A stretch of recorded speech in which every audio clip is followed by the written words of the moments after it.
Happiness through curiosity on TRS Clips. So let's go back to that start of history. We don't need to get into the deep details of this whole Israel-Palestine historical conflict, but let's rush and explain up till World War II. Let's actually take it slightly back to classical antiquity. Because it's very important we understand. Actually, let's go back to the Bronze Age because it's very important we understand where we're coming from. I promise I'll keep it very short and sweet. Just give a year or like a century that you're talking. Okay, so say about 1177 BC. Okay. 3,177 years back plus 23, no? Yeah. So 23 plus 77 is 3,200 years back. You are some brain, man. Okay. But anyway, go on. No, that's just basic arithmetic, bro. No, I sucked at maths, but arithmetic I can do. Thankfully, I'm not that stupid. I was like complimenting the retention of data. Achha. But go on. 1177 BC is the agreed date for the Bronze Age collapse. And one of the things about the Bronze Age collapse was in the Mediterranean, there was this whole bunch of people called the Sea People who destroy civilization after civilization. Ancient Greece was destroyed by them. That is the Greece of Homer and the Iliad and Troy and all of that. They destroy the Hittite Empire. They destroy all the Levantine states at that point of time. They almost succeed in destroying Egypt, but Egypt is the only civilization at that point that survives. Okay. One of the people out there are called the Pelaseth. Okay, we know them by name because of the Egyptian records. Some are called the Shardana, some are called the Pelaseth. The Shardana are, we think they came from Sardinia, hence Shardana.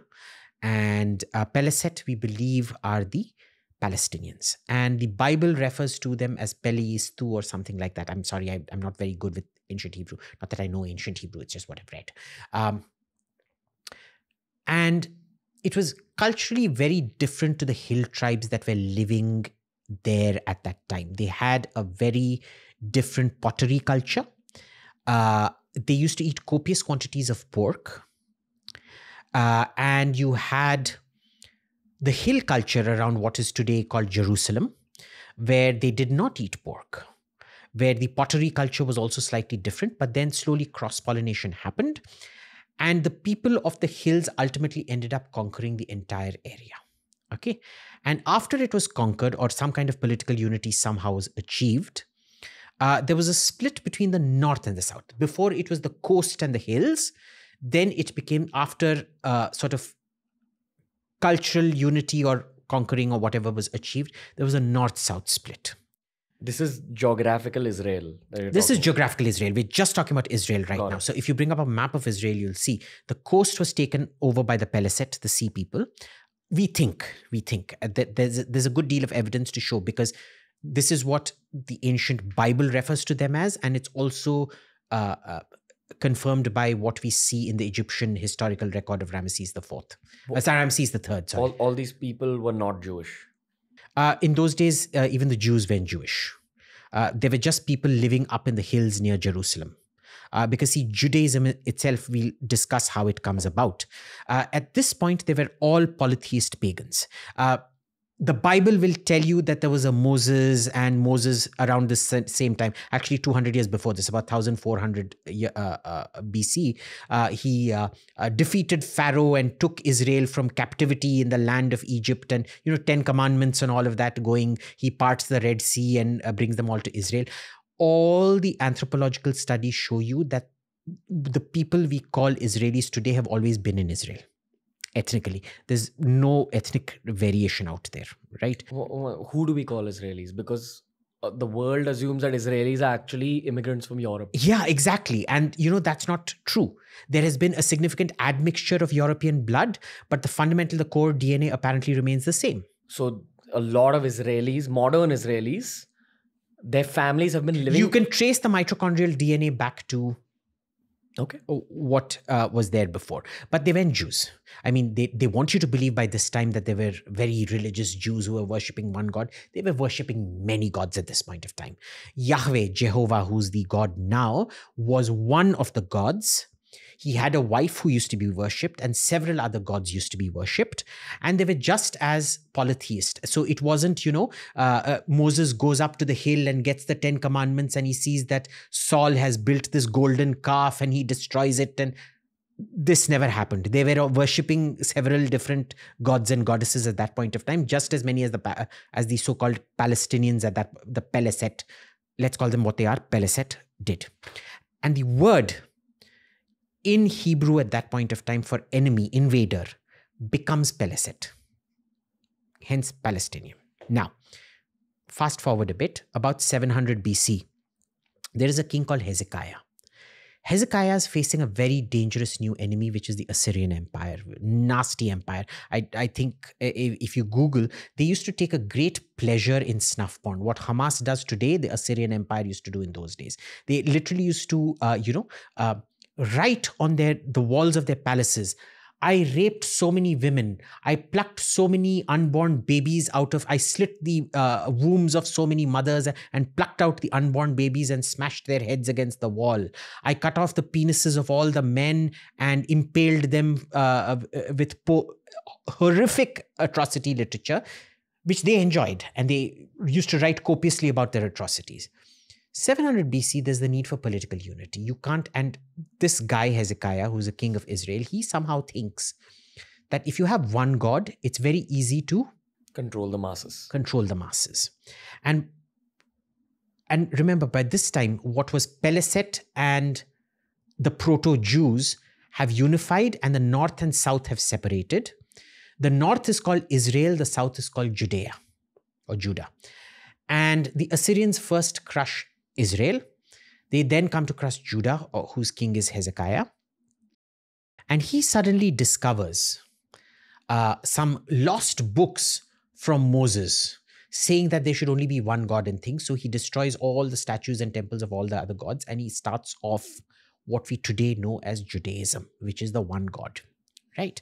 Now, what happens from here is very, very important, because the Assyrians crush Judah like they crushed Israel, and they go into Egypt and they crush Egypt and all of that. But this is where Judaism starts, this notion of one God. It is not the first time one God has been ideated, because about 700 years before this, there was a pharaoh in Egypt called Akhenaten who has also ideated the idea of one God, but one physical God, because he thought that would unify Egypt. It did not. And in Hezekiah's case also, it does not. Judah falls and everybody is killed and exiled. They come back, and this now, Judah, sorry, not Israel. And this keeps happening, that powers keep coming, destroying it, take them away. But the Jewish identity is formed during this period.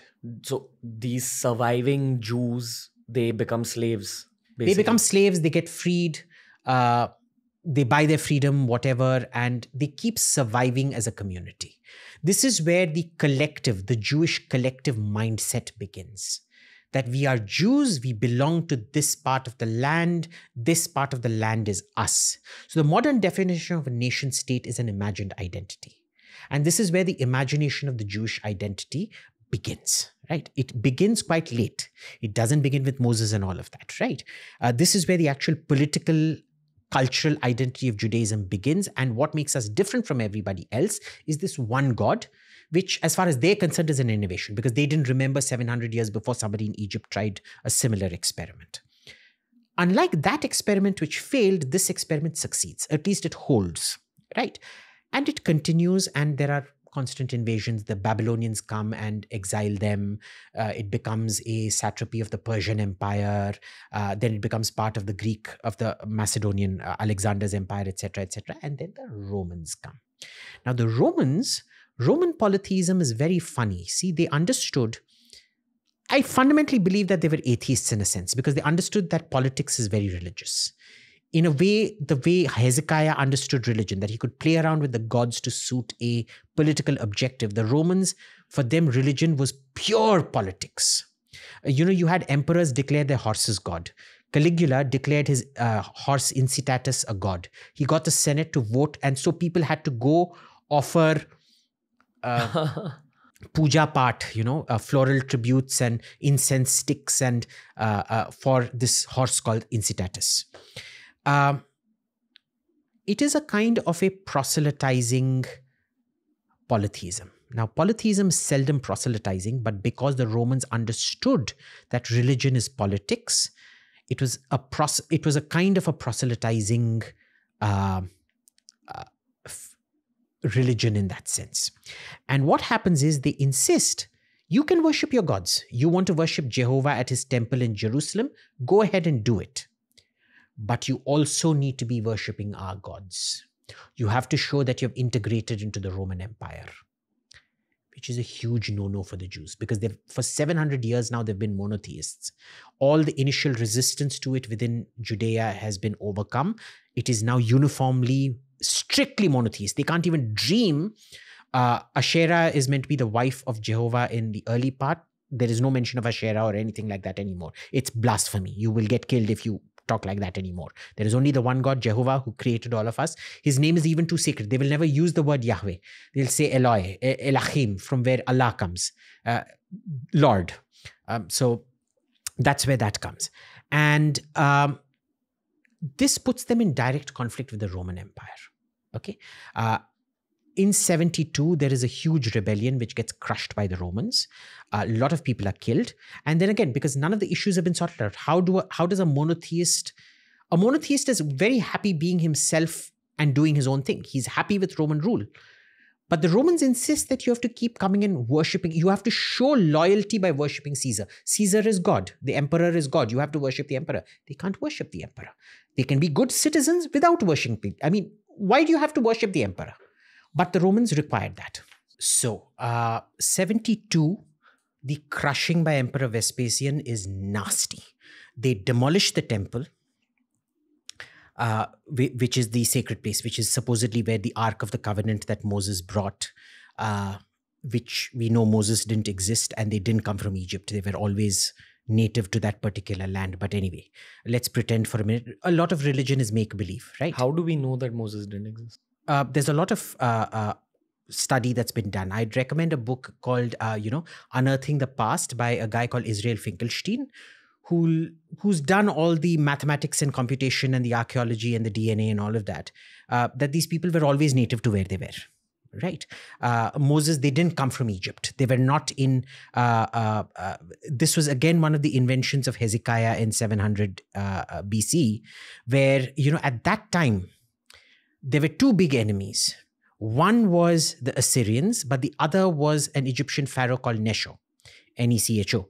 And he invaded Judah in order to fight the Assyrians, or he was an ally of the Assyrians, I forget which one.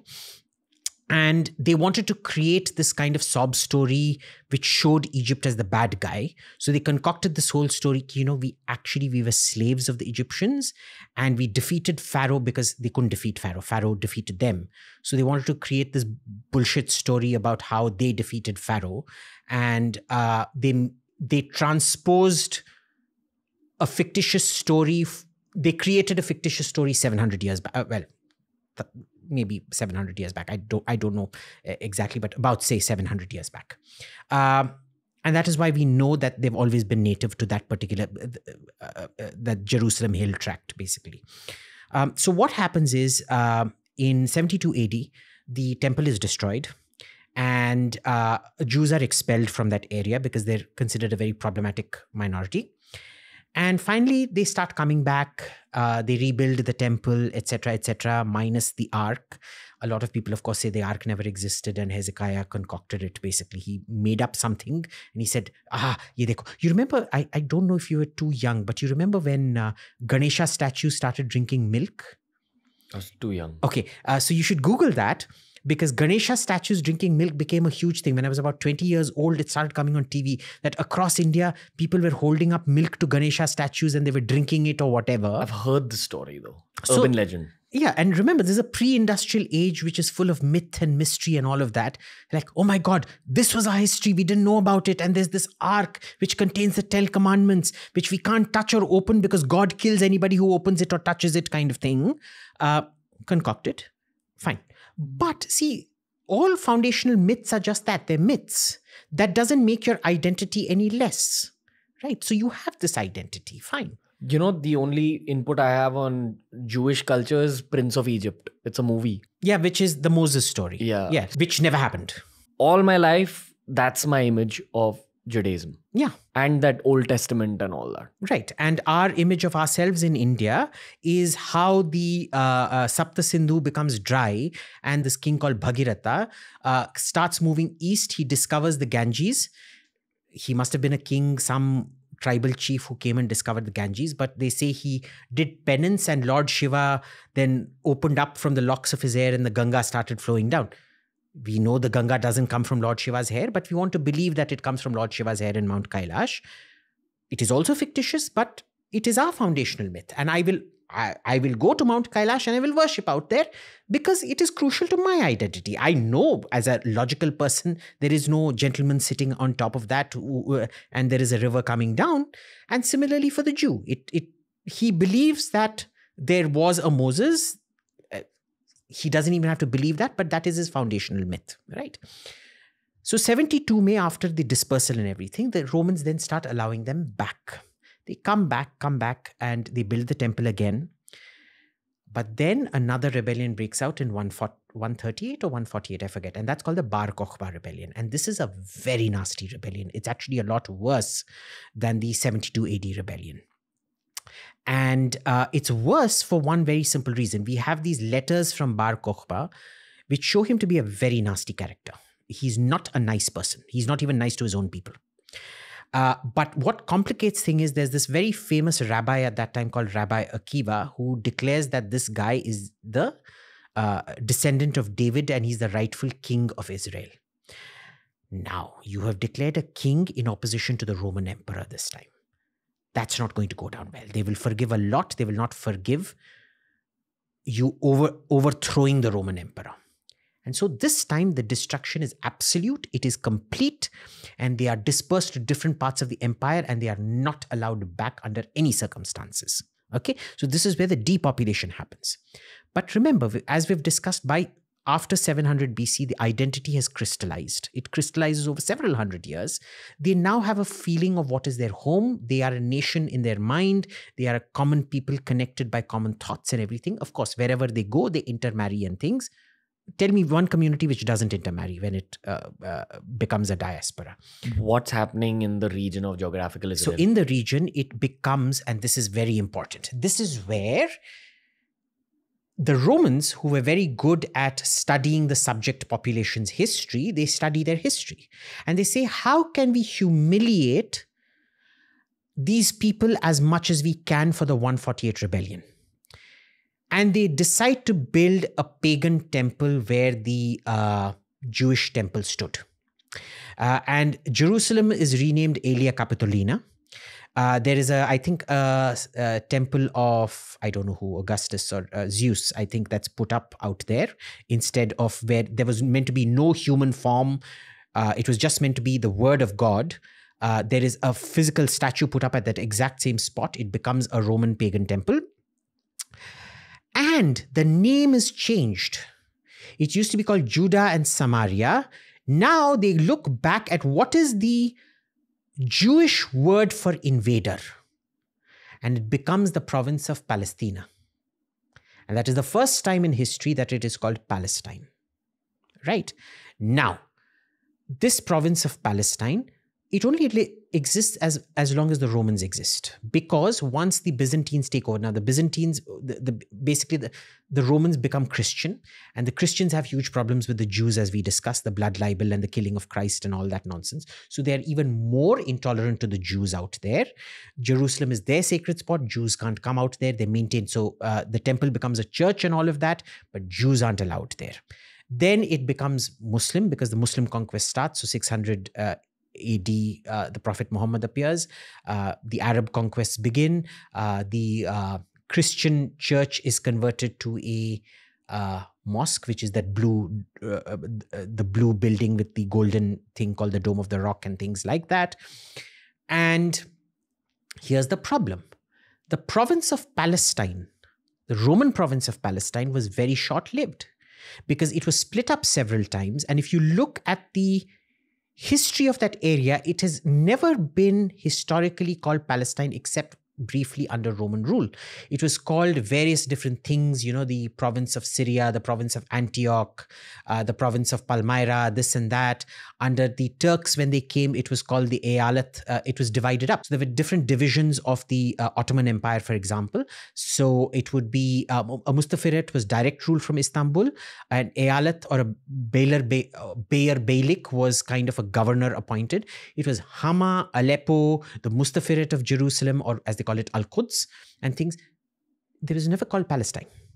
Even a Palestinian identity. I challenge anybody viewing this to tell me one Arab leader before the 20th century who's been identified as Palestinian. We know, for example, Salahuddin, the great hero of the Crusades and whatever, Salahuddin Ayyubi, was a Kurd. He was Kurdish. We know, and Salahuddin is very big in Anglophone literature, but the big guy in Arab literature is a guy called Baybars, Qutbuddin Baybars Bandukdari. Apparently the first Arab to own a gun, hence Bandukdari, apparently. This guy is a Turk. He isn't even an Arab. And this is where we need to understand there is a Palestinian story. Again, you remember how we discussed there's a lot of BS that comes out. They will tell you that Israelis aren't native. They've all become European or they're Turks because there was a Turkish Khanate in the northern Crimea which became Jewish. And these are all essentially Ukrainians who have come down to Ukrainian Turks, Ukrainian Turkish admixture who have come down. They're not native Arabs. But guess what? The native Arabs aren't native Arabs either. Because the one thing about Islam is only 200 years of the 1,400 years of Islam are Arab. The remaining 1,200 years of Muslim history are Turkish history, Turkic history, not Turkish, Turkic, which is to say the Kyrgyz, the Uzbeks, the Turkmens, and all of those Central Asian tribes. You'll have to explain this a little more. Okay. Because are you talking about power? I'm talking about power. Okay. Power, but also migration. You'll have to explain this a lot. Okay. We'll have to go a lot into Muslim history for this. So see, when the Prophet dies, there are 4 or 5 caliphs who succeed him. They're called the Rashidun caliphs, which are the righteous caliphs. The last of them is Ali, Imam Ali. And that is where the Shia-Sunni split happens. His succession is opposed by a guy called Muwayya, who is the governor of some big province. And ultimately, he succeeds in disempowering Ali and becoming the ruler and everything. And finally, Ali's son Hussein and everybody are killed. And this is where the Shia-Sunni happens, because the followers of Ali and Hussein become Shias. The people who stay with Muwayya become Sunnis. And the Muwayya's caliphate is called the Umayyad Caliphate. And this lasts for about 100 odd years. I think even less, maybe 90 years. It's a very racist caliphate because there were special privileges for Arabs born in Makkah, Medina, and the tribes, whereas everybody else was considered lesser and they had to pay tax. And at this time, they did not want to convert people. They did not want to convert people because they wanted extraction. The jizya was a tax that had to be paid by non-Muslims. If you convert, what happens is you have to be given entry because the Prophet Muhammad expressly says that all Muslims are equal. So they don't want you to be equal. They want tribal loyalty to be paramount. We are Arabs. We are superior. You are the local natives. You are inferior. And I can assure you most of the population of what is today called Israel or Palestine at that point of time did not come from Saudi Arabia. So they're not even Arabs to begin with. Okay. They are natives who probably lived around there. But again, there is significant admixture of Arabs into the bloodstock. And then what happens is because of these racist policies, a lot of the provinces get very upset because people have converted to Islam and they still have to pay the jizya, which is the non-Muslim, the special tax for non-Muslims. They also have to do military service because the jizya was in lieu of military service. They wouldn't trust a non-Muslim to serve, and therefore jizya was your tax for in lieu of military service. So they had become Muslim, they had to do military service, and they had to pay the tax for non-Muslims. And so it leads to something called the Abbasid revolt, which becomes the Abbasid Caliphate, which is the famous Harun al-Rashid ultimately all of that thing. But the Abbasid revolt starts in Persia, is masterminded by Persians, but a lot of Turks, because at this point there is a concept in Iran, what is today modern day Iran, of Iran and Turan. Iran is Iran, Turan is what are the Turkic lands. And a lot of the troops of the Abbasid revolt are actually Turks. And this begins, they are slave soldiers, they are overwhelmingly Turks. And this begins an era of Turkish domination. Ultimately, after about another 100, 200 years, the Turks become the ruling class in literally every single Arab country that you know today.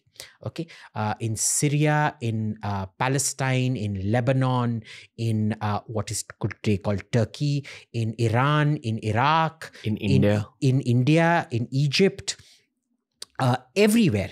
Remember, India was Islamicized by the Turks. It wasn't Islamicized by the Arabs, right?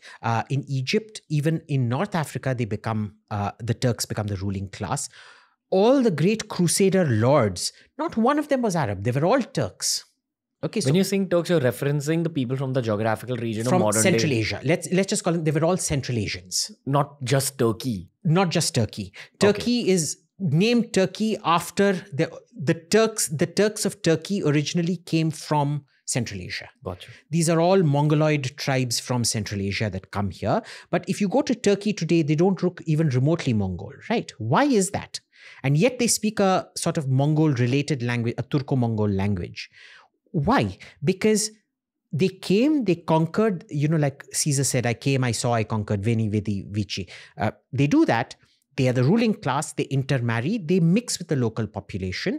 It's a very heterogeneous society, which is what all societies are. Even Indians are an extremely heterogeneous society. So there's a huge amount of Turkish blood in the Levantine blood. There's a huge amount of Arab admixture in the blood. There's a whole amount of local, endogamous societies mixing their blood out there. So if you're going to say the Jews are actually, Ukraino-Turks, buddy, guess what? You're also just as much Ukraino-Turks, because there were a lot of those people coming there and ruling over you for 1,200 years.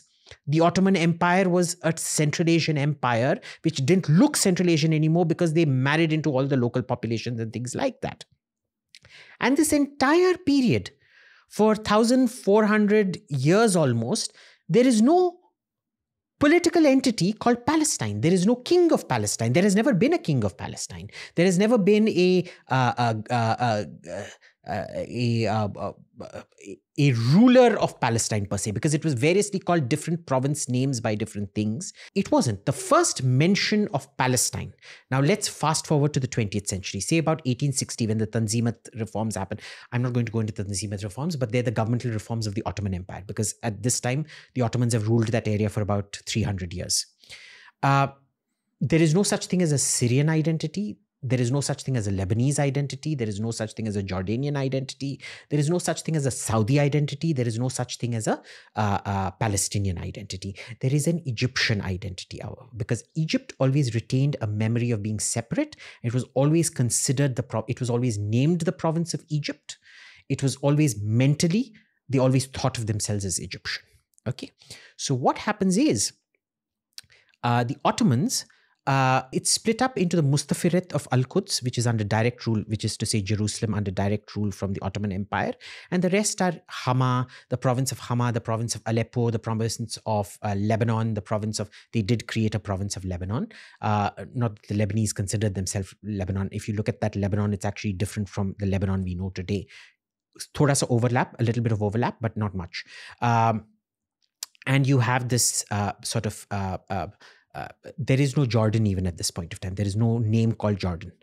Jordan, incidentally, in Arabic is the same as Urdu. It's Al-Urdun, the camps, the language of the camps, so Al-Urdun, Jordan.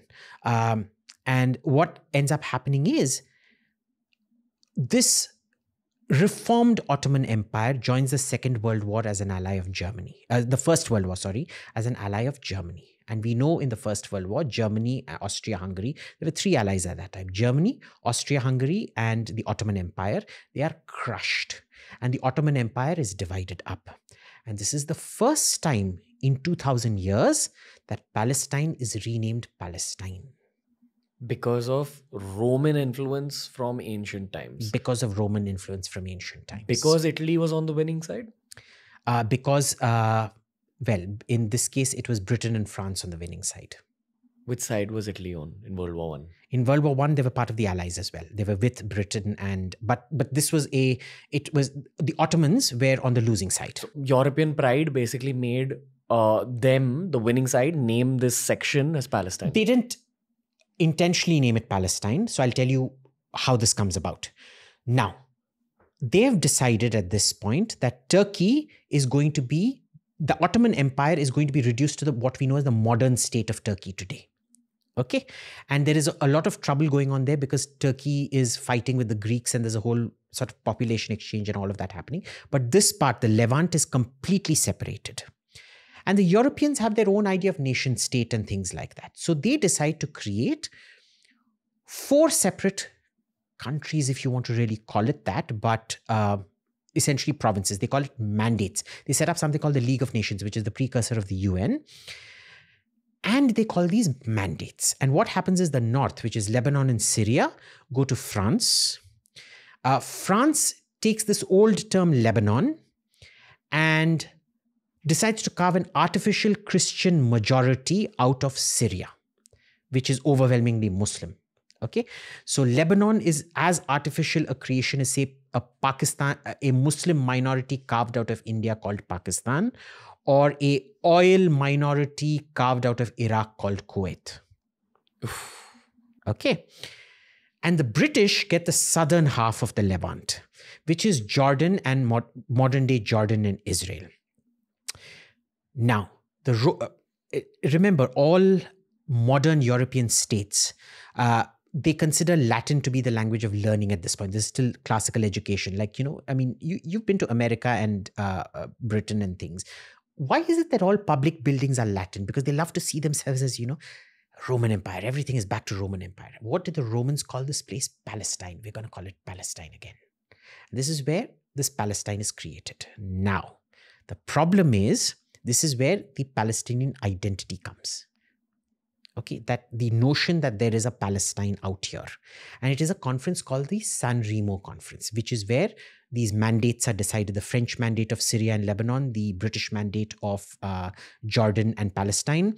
And that is where they decide to create new countries and new provinces like they did. Like 90% of the borders in Africa are apparently straight lines because they were carved by Europeans on a map. And that is why these lines are also carved up. They're geography. There's the Jordan River running here. So this is Cisjordan and this is Transjordan. So the Transjordan becomes Palestine and etc. etc. Syria has long straight borders. If you actually go to the map and check, Iraq and Syria have long straight borders. Iraq and Saudi Arabia have long straight borders. Who created all of these? The colonial powers. White boys. White boys, exactly. So if you enjoyed this video, subscribe to TRS Clips for more.